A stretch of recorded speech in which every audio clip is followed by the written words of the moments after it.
what we see visibly are reactions to this, but they're the reactions to things that have bamboo. They've been growing under the surface for years before you start to see the shoots. Like, you don't massively start to see the forest until all of a sudden you see the forest, and you're like, where did this forest come from?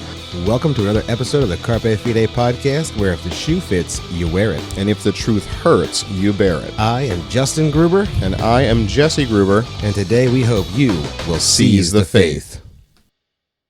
Welcome to another episode of the Carpe Fide podcast. Are you ready to be faithified? Yes, faithified is exactly what everyone came here for. Welcome to episode 121, which is our kickoff episode to what will be somewhere between a 5 and 7 part series, depending on if we get a few more of the interviews that we're hoping to get done. We don't know what's happening. We know it's 5. We're hoping we can get a few more interviews, but we're launching what is basically a recap from our very first episode into our Education is Warfare series. Dun, dun, dun. This is where Jaeger puts triumphant battle music right now. Yeah, like from Lord of the Rings. He's not going to. No, but maybe he could. Well, we'll see. Well, I guess we'll find out. We'll see Friday. The purpose of our Education is Warfare series is to look back at our first episode where we were discussing the new 2020 health curriculum guidelines instituted in the New Jersey public education system. And that is now leading to some data. We have some data now, 3 years in, that's indicating where that curriculum turn has led us in the public education system. Now, we have pretty clear feelings on the public education system. We have clear feelings about Jen Wilkin. That's a good 3-part series. You should go back and listen to that.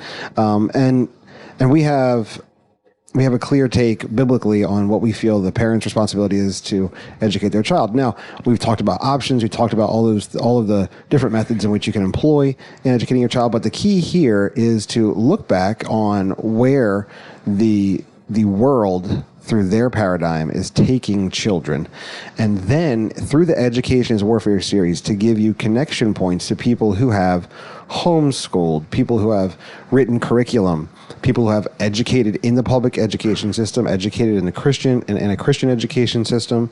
So we're giving you the broad gambit here. Did you say higher education system? As well as someone who runs a Christian university. So we're talking about all of these different methods of education and how you can be equipped to hear this horrible resultant data and then make really good decisions so that you can have some tools, so you can hear what people are actually educating and seeking to do it to God's honor and God's glory with a biblical framework and what they're doing and seeing as well. Yes, we want you not only to out-child bear the libs, but also out-educate them as well. That's right. Child rearing. For the glory of God. We are going to rear the children up. We're going to nurture in the admonition of the Lord. We're gonna nurture admonitions. All right. So just to connect you, it's been a long time. I mean, it's been like 3 years since you would have had any idea what's going on with our first episode. So maybe it's a good idea to remind you that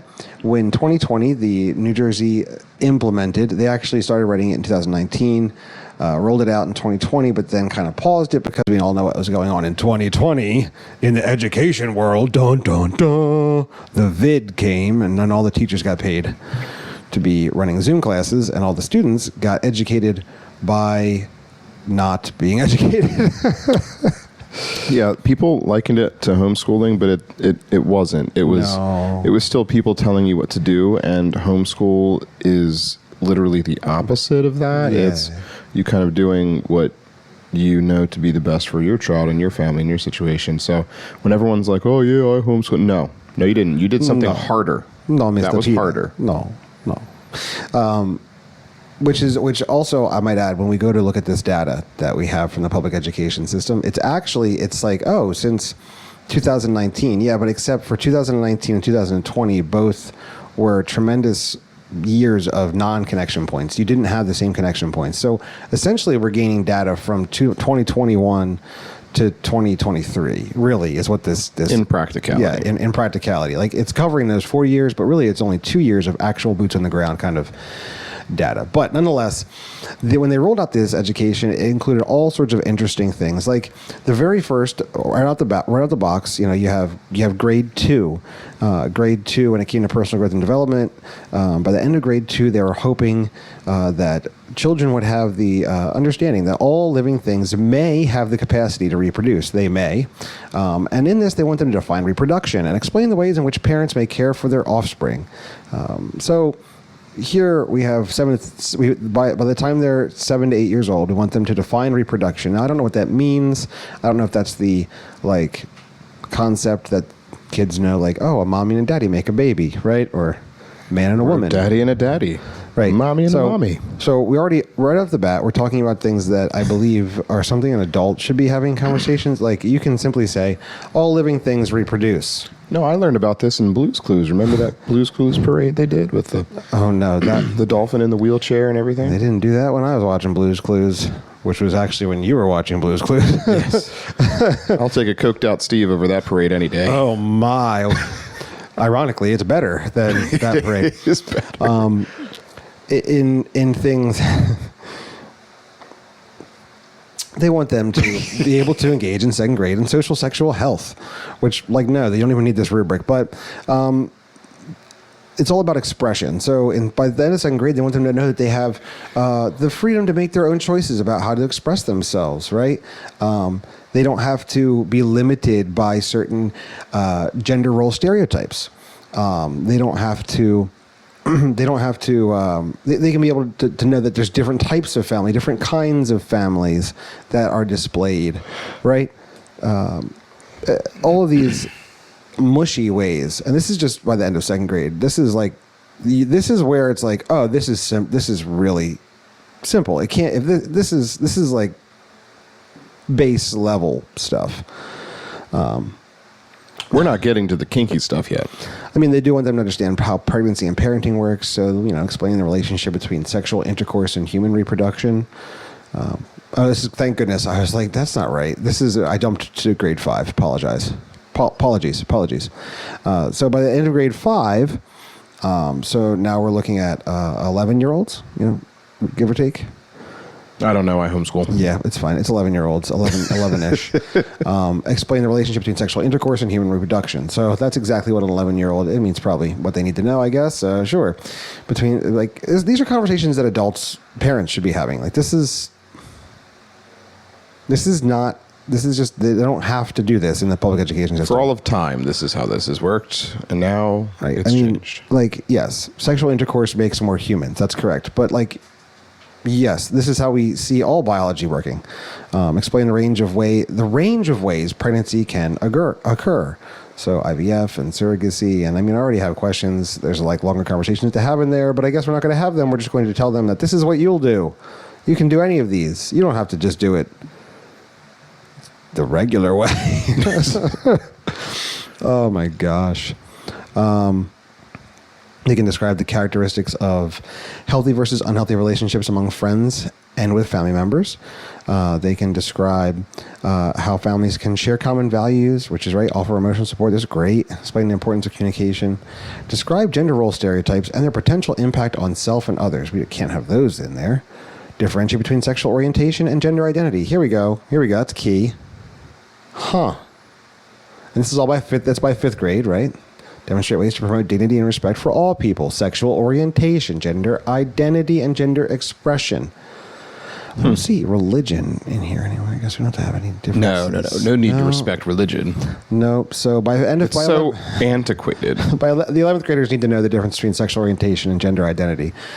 So thank goodness. Well, everyone's got an agenda. Our 11-year-olds are getting that there.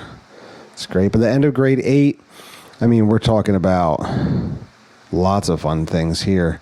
Now we're differentiating gender identity, gender expression, and sexual orientation. We're getting that straight up there. There's going to be a pie chart. We're going to have to differentiate between all of them and tell you that. I don't know if they make them memorize all 62 different gender identities, but it's quite possible. I hear there's a gender song. No, I'm just kidding. There's a gender song? No, it's just a joke. Oh no. Well, there's the gender. We talked about the genderbread man last time we were here. The genderbread man. You remember the genderbread man? Vaguely. Oh man, Can't catch him. He's a genderbread man. Yeah, well, he's fluid. That's why you can't catch him. In here we have Can't catch identify fluid. short and long-term contraception, safe sex methods, develop a plan to eliminate or reduce I know. risk of unintended pregnancies. You know how With you do your that? husband/wife. Oh, that would be the safe man. sex method. Oh, that's a I don't think that's in the class. yeah.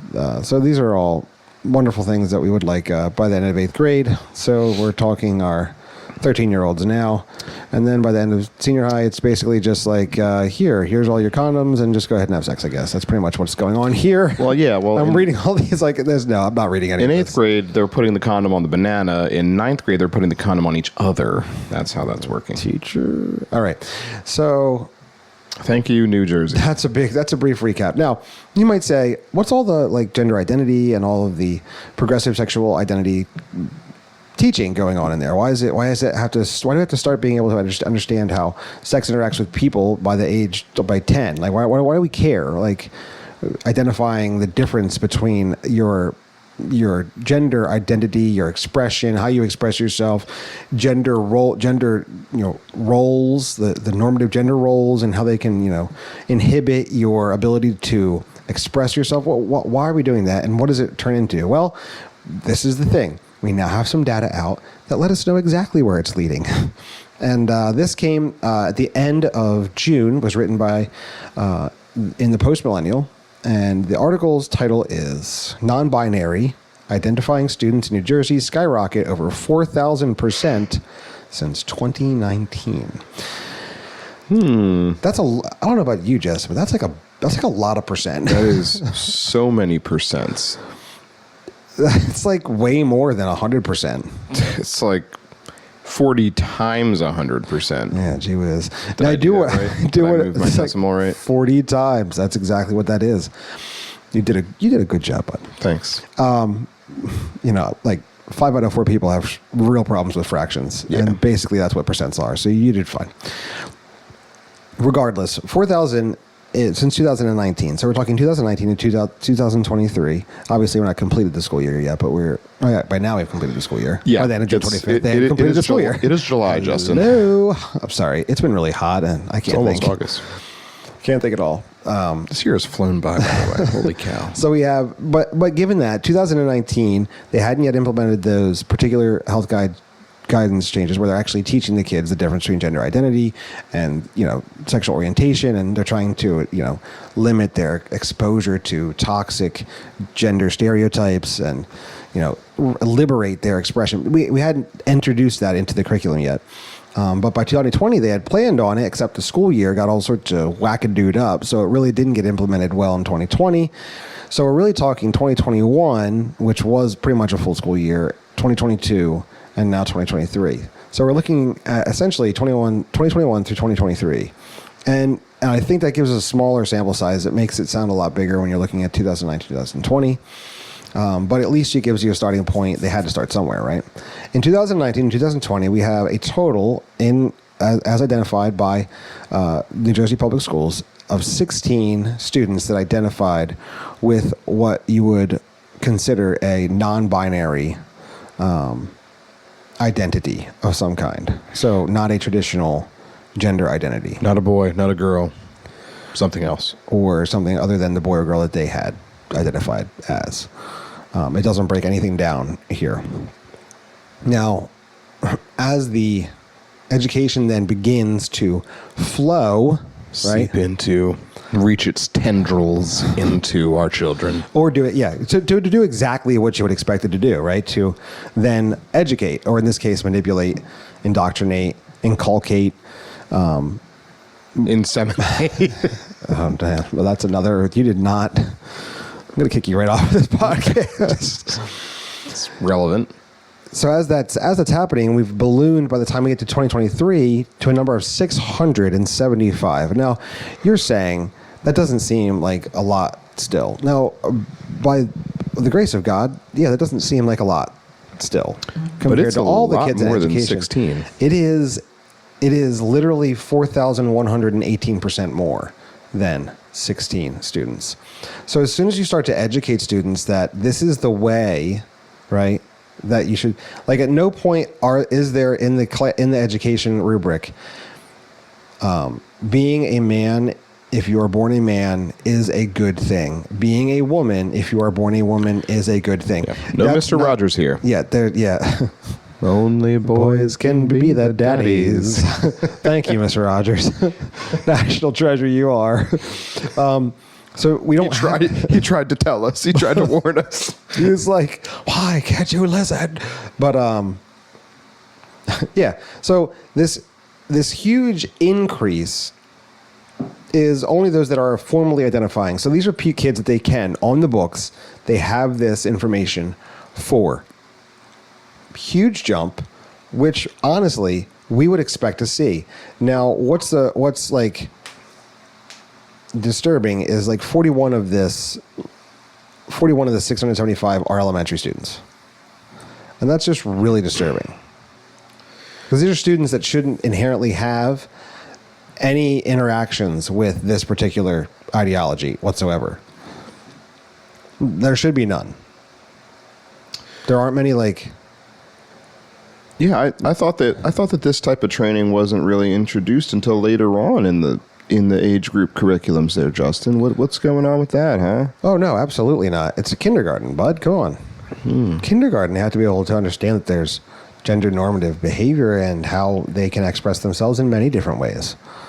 And that is naturally going to lend itself to going from 0 to 41 elementary age students who are going to come out and formally identify as non-binary. Misidentifier.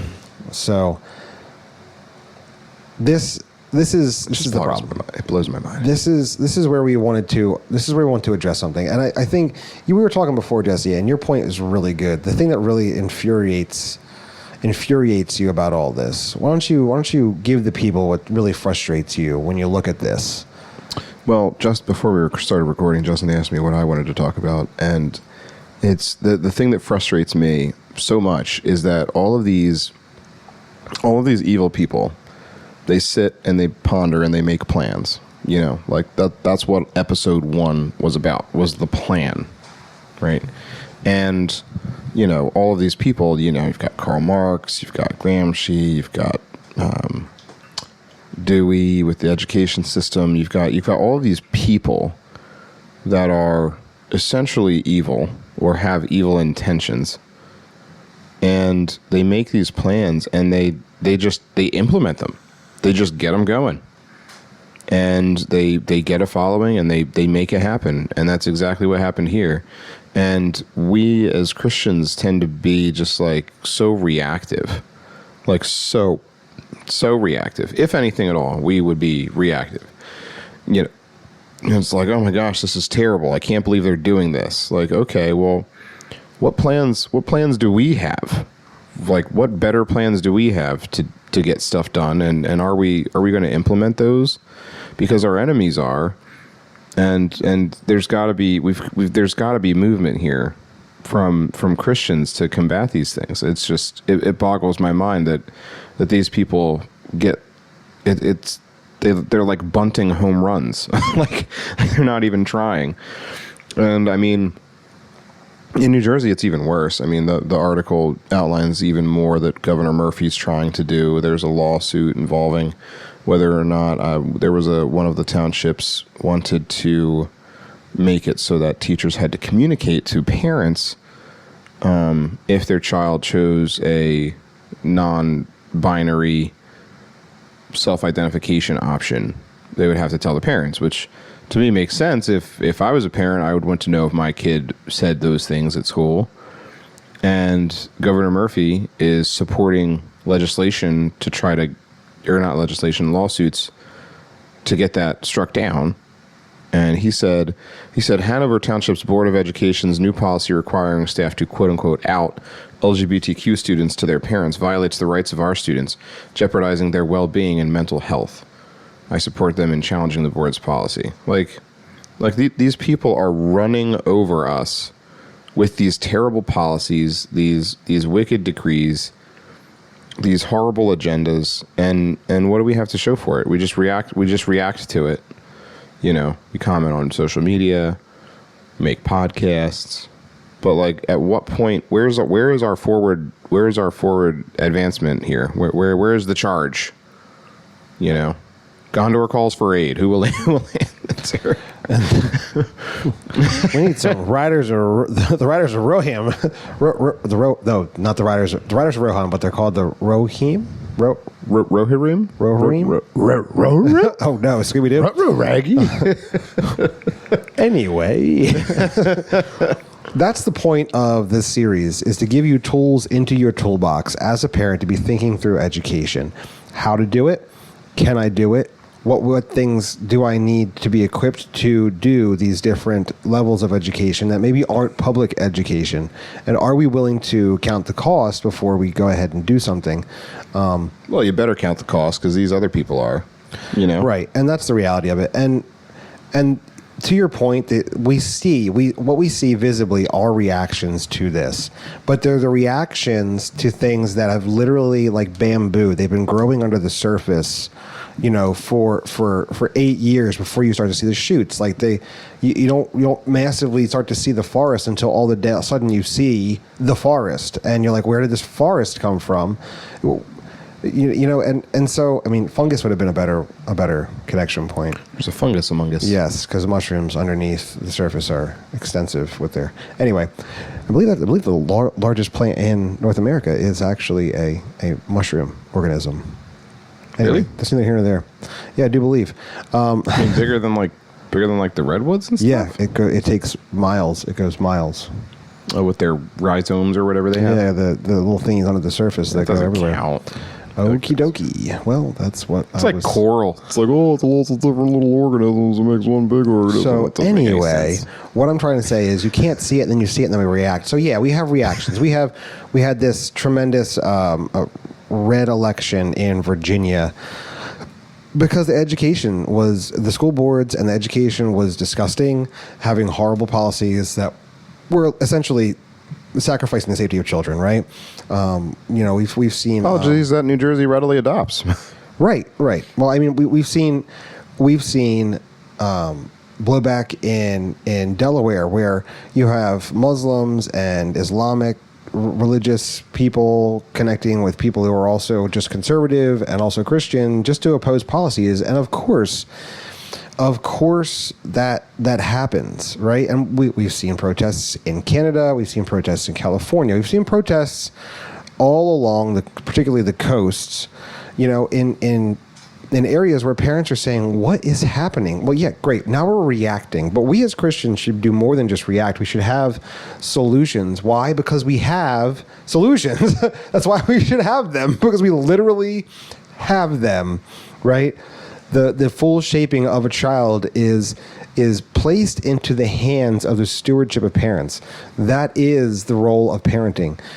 Under God, your little under shepherds of the family he has given. They are God's children, and we must care for them in a way that glorifies God. And so when we should not be surprised when in the public education system, public schools have, you know, progressive LGBTQIA plus pride parades during their gay May, because they're out of school for most of June. You know, like, we shouldn't be surprised. Don't forget about Gapril. Gapril, Gay May. They could just call it gay. It's right there. It's one letter. May to gay. Done. Welcome to the month of gay. They took June. Right. The one word you can't really. June. Loon. Oh. Buffoon. For those of you in Canada, we're not talking about money or a bird, just to be clear. Yep, no loonies and toonies over here. If we don't stop reacting and start providing the solutions, if we don't have the education behind our solutions that we can communicate to those, right? It's a great resource. You know, parents. Like, Paul used to go, when he would go into on his missionary journeys, he would enter into synagogues first. And this was a natural inflection point for Paul to begin to communicate the gospel to people who had the messianic view written in the scriptures, right? And that's where he would begin. Like, can I tell you something? Sure. Two people that have children that want to raise them together are a wonderful bridge point for other Christian parents to begin communicating to about the super importance of those children and their lives. Particularly when you overhear somebody talking about they're struggling with education or current cultural issues that are affecting their children, right? It's a great way to step in and say, hey, not only can I give you some resources, can I help you make better decisions here, but also there's a reason why. Like, these people have invested enough in a broken way to establish a covenant relationship in man's standards and begin to have children as they are actually made for, and they don't have the whys behind it. We have all the why. Give it to them. Right. Don't hold it back. And that's what the Education is Warfare series is all about. We are launching an Education is Warfare shirt. It is fire. It is straight fire. We're going to be sending out some emails to that. So if you want to go over to carpefide.com and get signed up for our email list, you can definitely do that. And you should do that so that you are aware of the fact that once we launch this shirt, there's going to be sale after sale after sale after sale after sale. We're going to have T-shirts that are $8 T-shirts. Look, we called Oprah. She's going to be giving sales to you, and you get a sale, and you get a sale. Like a boat? No, just a sail on some things. That's not how she talks at all. That's not how she talks. All right, Paula Dean. Paula Dean is a more accurate description. You get a sausage biscuit and also a sail for you. Yes. Sail. Yes.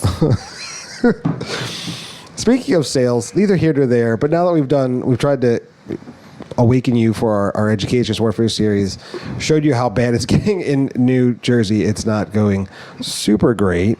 And we're going to give you a ton of resources. But did you see that there's a French company that is found a way that large container vessels can reduce their emissions by nearly 20%. I have seen this. Yes, they can reduce their emissions and increase their fuel efficiency by 20%. And do you know what the solution is?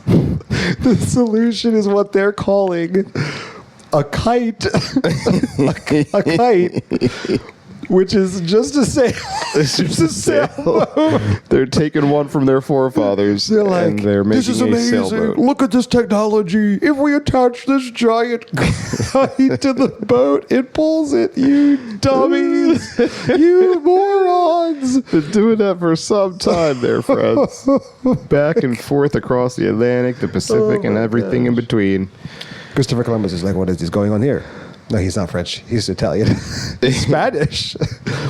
No, he's Italian. No, he's Italian. He's Italian, but he sailed for Spain. Yeah. Yeah, I got that right. Whew, man. Whew.